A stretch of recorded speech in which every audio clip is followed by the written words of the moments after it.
it's going to be very interesting to watch the whole Ukraine narrative play out. And since we talk about Ukraine, because you have Donald Trump who called out NATO, called out the West and their complicity for the Ukraine proxy war, and now you have Trump that is running on a peace platform that made the Republican establishment respond with these primary challenges in order to have neocon candidates, right? So this is I'm gonna show you guys this first before I dive into the nonsense with the liberals, because Trump pretty much said, hey, we need to sit down and we need to figure out a peace agreement. Essentially the same thing that Lula did, but with typical Trump fashion. They took that and say, oh my God, look at Trump and his Ukraine plan. So the liberals are trying to knock Trump for advocating for peace. So this is what's going to happen here very soon. This is why I'm very interested in seeing, just as a foreign policy nerd, very interested in seeing how they're going to thread this needle where the majority of Republicans support the Ukraine war. And Marjorie Taylor Greene, Matt Gaetz are extremely loud. And this is why I cannot emphasize enough. They are a very small minority. There's another segment I'm going to show here very soon where there's this congressperson who's talking about how they wrote a letter to influence Joe Biden to send jets to Ukraine, because that's the pretend line in the sand now, CJ. The Biden administration is saying, oh, we're not going to send fire jets to Ukraine. We can't do that. That would be too escalatory with Russia. In response to that, you have Congress people that wrote a letter begging Joe Biden to send fire jets, and that was bipartisan. Ton of Republicans signed up on that as well. This guy on Morning Joe explains it like, yo, I know Martin Taylor Greene, Matt Gaetz is loud, but guys, Mitch McConnell, the entire Republican establishment is all behind board on this. So Trump, seeing that, does something that he did in 2016 that he completely abandoned in 2020, made a good move, decided to run against the Ukraine war. Now we can do nothing but speculate, and my speculation tells me, and I'll 100% admit, I don't have a lot of evidence. If Donald Trump won in 2020, I think he would win along with NATO. I think he would cave. Like that's my instincts. Like I will admit I have nothing to prove that. Like my instincts tell me that Trump would have caved on this shit. But since we don't have evidence of that, Trump can easily position himself as, hey, if I was in charge, none of this shit would be happening. And it's gonna work amazingly. That's my guess, right? So heading to 2024, Trump's game plan is to be the dove among the hawks. Uh-oh. So in 2024, it'll be the Trump versus the neocons, with two of his former top foreign policy aides potentially jumping into the race. Trump's team is making early moves to define the debate. So you have people like Mike Pompeo. This is why I don't believe Trump ever had attention to drain the swamp, because you have Mike Pompeo, Nikki Haley, and John Bolton. This is why I have a sneaky suspicion that Trump would have caved on this shit. But you know what I mean? Just using stuff like his hires. So they are running to Trump's right, calling him weak on Russia. That is the message that comes from Nikki Haley, Mike Pompeo, and check this out. This is Mike Pence, because he's going to become very influential in the Republican primary because he's extremely anti-Trump now. Now, he calling out the Matt Gaetz, Marjorie Taylor Greene, but most importantly, Donald Trump for being apologists for Putin in the GOP. So Matt Gaetz introduced a Ukraine fatigue funding bill because literally everyone's tired of this shit, right? Everyone's tired of this shit. So their response to him saying that we are tired of funding this never-ending war is calling Putin apologists. Their response to their bill that will literally just provide oversight to Ukraine funding is called Putin puppets. This will be Donald Trump's opposition in the Republican primary, guys. You guys see how ridiculous that is? But you guys want to know why they call Donald Trump a Putin puppet and what's the new thing that they are melting down on? Let me show you guys. This is the audio because Trump was on the podcast and he was talking about peace for Ukraine and very typical Trump shit, not very that elegant, right? But what he's saying is on point. Now I'm putting on. I'll tell you why. Here it is. I had to find a link. So this I'll read this tweet later. But listen, it's very very reasonable here, right? But The saddest part about the war is that this is a war that should have never happened. Correct. Okay, so now it happened. Now you have to get people in the room. You have to knock heads, and you have to get it done. And that would mean saying things to Putin and saying things to Zelensky that they're not going to want to hear, and getting them into a room and getting it done. CJ, do you hear anything wrong with that? I didn't hear anything wrong with that. I'm legitimately asking. Chat, do you hear anything wrong with that? I'm asking because I only got one perspective, right? Because when I hear that, I hear nothing wrong. I hear obviously Trump mannerisms there. That's kind of funny, right? And it's kind of funny how simple he makes everything sound. But the idea of bringing Zelensky and Putin together and telling them things they don't want to hear in order to get peace is an objectively good thing. You would think, right? You would think. Now look at this. This is, and you Google Trump in Ukraine right now, you'll find a ton of these stories. Trump mocked after revealing his plan to end the Ukraine war. Knock heads and get it done. What? He's mocked for that. Now, once again, I'm going to show you guys a few other ones. Here's another one. This is from MSNBC. Trump has a get people in a room plan for the war in Ukraine. Donald Trump's plan for Ukraine involves getting people in a room and getting it done. The closer one looks, the dumber the superficial tact becomes. You know the superficial tact of advocating for peace? You see how disingenuous our media is, Nick? Where they know that he just said something in jest, meaning just like, just flip it, saying just somebody, it's a figure of speech. Get in the room and do this, right? They're taking that and running with and retelling the story to their readers, to their viewers, as if that's his actual plan. That is so disingenuous, but it's revealing in the sense that you have to go this low. That must mean something to do what Trump is saying. If you have to go this low, exactly, CJ. That means something he's saying must be accurate here.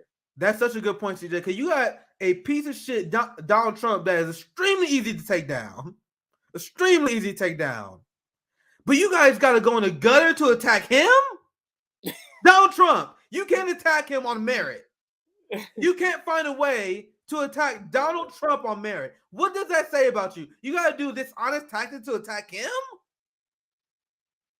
Damn, your position must be horrible. Now, you got to see, I'm going to show you guys another story. This coordinated story. Look, another one. And I picked 3. Google this shit. You find this story been playing everywhere. This is why this brought my attention yesterday, CJ. Seeing it, I'm like, what the hell is going on here? There's another one from MSN.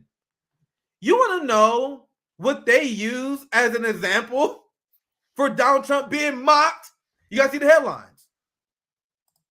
Oh, here's the other one. Trump mocked for his hilarious plan to end Putin's war. So nuanced and savvy. You see, all the headlines say he's been mocked, right? Now, I'm going to show you an example of how liberal media manufacture consent and just plant stories. Trump mocked by who? That's why I asked you guys. Did that video sound ridiculous to you guys? Look at who they use to manufacture this story because they know most people just read the headlines. I'm a nerd. I clicked this shit. What you say? Back what you say up, motherfucker. And look at this. Look at the story. They go on to say that President Donald Trump made a comment that drew massive flack from critics. What is the massive flack? And guys, I literally Googled this on Twitter to see the reaction. Didn't find a lot. Look at what they use. This is the only tweet that they have in this story. Comes from Ron fucking Filipusky or whatever his fucking name is. This guy. And everyone who's on Twitter know that this guy is the biggest fucking propagandist that there is on Ukraine. He's a psychopath. So they took his tweet where he's mocked Trump for advocating for peace because, like he said, he's a psychopath. And then they wrote 3 stories. And I'm not talking about like small Substack liberal outlets, right? This is on MSN. The other one on MSNBC. There was one on CNN of everyone talking about how Trump is mocked for his Ukraine peace call. What they were literally pulling from NAFO. Because if you go to the story, their only sources of him being criticized for this is NAFO. in the Ukraine box where he said, "This is brilliant." Tweeted another user. Who the fuck is Diddleman? Who the fuck is that? But so Nick, this is the reason why. This is the reason why they hate Trump. I'm talking about the ruling class hate Trump. This is why they don't want him to be the face, because there's two reasons. One, they don't want this ugly verbal face of their imperial. They need a happy, smile, go lucky kind of face like an Obama that gives imperialism a happy looking face. The other thing is Trump is not 100% on board with their militarism, and he'll just out loud say shit that he's not supposed to say. And that's another reason why they wanted him out of Washington, D.C. Yeah, they really are quoting randoms from Twitter. Like, if you go to this article, I think I'll still have it up. Share this tab instead. Here we go. You guys see, when you look at the story, the first part of the article, and if you go to all of them, like this is one I pulled up. This is the other one. This is MSNBC. Same headline. This is Independent Co. UK. Another one. Trump mocked. Oh, we can see that one if you're sharing something. I don't know. Oh, wait. I actually closed it, didn't I? I'm still getting used to the new control. I don't know why it's different for me, but I'm actually getting used to it now. You probably got the beta version of the new stuff. We're going to get it soon, probably. Yeah, so you see, this is the Independent Co. UK. You have one MSNBC, MSN. So how do you have multiple news outlets that wrote the story based on the same sources coming from NAFO Twitter? And they know most people just read the headline. You guys see how they manufacture and plant stories? They literally wrote, there are multiple news stories that literally dominated the headlines all day over what fucking Ron Flipkowski tweeted. This tells you that the weapons manufacturer, they have the media. They say, hey, there's a presidential candidate that's trying to run and fuck up our pockets right here. Handle that shit. And that's what you see happening. But this is the thing. The people want peace. So this is what I said. If Trump is the only candidate running on peace, Trump will beat everybody in the primary, and Trump will beat anybody they put up as running for president on the Democrat. Anybody, if he's the only one running on peace. But him running on peace, Nick, has already affected the Republicans, because I played a video. I can't remember. It was like a collage of videos. And you can hear like Nikki Haley and not Mike Pence, but the other two people running. Yeah, we're not for a blank check. Now they're saying we're not for a blank check. They're all about, because they have to move left on war and not be so hawkish, because you got this other guy saying completely no, we need to completely go for peace. It's gonna be very interesting to watch how they thread that needle in upcoming. And what I'm gonna watch is seeing how progressives respond to this thing. Do they just stay silent? Do they avoid talking about it like Marianne Williamson? Refuse to talk about it unless asked? They're gonna be doing everything they can. They're gonna be the giant geopolitical conflict that everyone in the world watches. They're gonna be doing their best to avoid it because they know it's gonna make them look bad. Now I don't know if you go ahead. Oh, let me add to this segment, your segment right here. I do have Marianne Williamson's segment with Nina Turner. So whenever you want to place that, I don't care. It can be next or after your next story. I have one story after this, but go ahead. Yeah, and then we can do that and then do the Nina Turner, Marianne. But this is Ron DeSantis speaking himself on the same topic, believe it or not. I didn't watch this. I saw a headline on it though. So yeah, I just saw it. I Googled or YouTube it when Twitter search when you started the segment. But let's listen. I can't believe they actually have him on camera saying stuff. I think it's important to point out, I mean, the fear of kind of Russia going into NATO countries and all that and steamrolling, that has not even come close to happening. I think they've shown themselves to be a third-rate military power. I think they've suffered tremendous losses. I got to think that the people in Russia are probably disapproving of what's going on. I don't think they can speak up about it for obvious reasons. So I think Russia has been really, really wounded here. And I don't think that they are the same threat to our country, even though they're hostile. I don't think they're on the same level as a China. Man.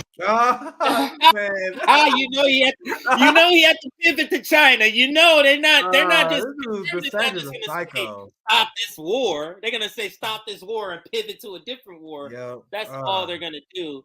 But the segment's not over. Let's listen to what else. Russian tanks are in Georgia. The Russian military has taken over Crimea. And now Russian aggression, 1 year in the making, has launched a war that has displaced millions and cost 300,000 lives, many more thousands wounded and injured.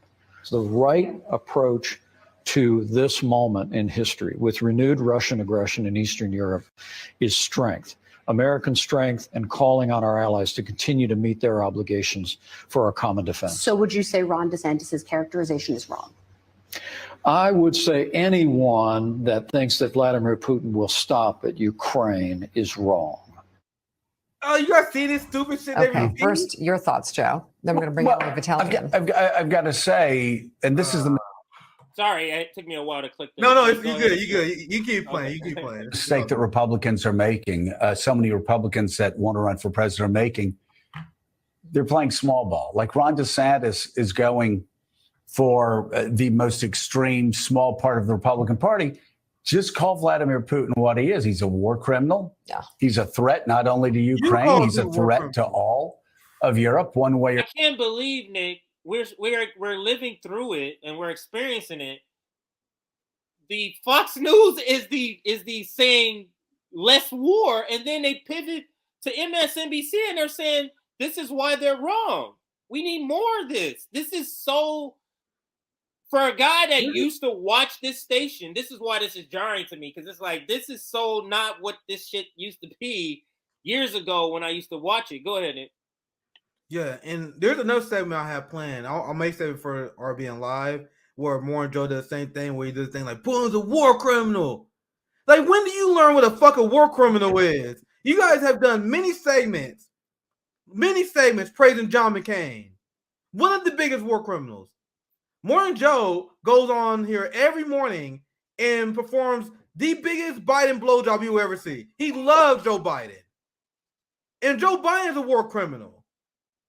But they according to the United States, only our enemies are war criminals. Putin his kill count, his crime against humanity pales in comparison to Joe Biden and Barack Obama and the war criminals in the Democratic and Republican Party that Joe Scarborough loves. But let's continue.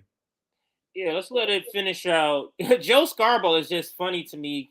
He's just funny to me. Or the other. That's where most of the Republican Party is. That's where Republicans in the Senate are. That's where we just heard from Jason Crow, a Democrat, where most of the Republicans in the House are. He doesn't have to chase Donald Trump down every rabbit hole that leads him to. So Joe Scarborough right here is admitting to what we're saying here too. The point that I just made a second ago, because of what Donald Trump's stance on Ukraine, it's affecting the other candidates. Yeah, and that's what he's saying here. He's saying you can't chase Donald Trump because Donald Trump has staked this stance as being anti-war or to come to peace immediately. You can't chase that, and that's why he's saying Ron DeSantis is all of a sudden being soft or softer on the Ukraine war, I guess, or Russia maybe. To the land of stupid. All right.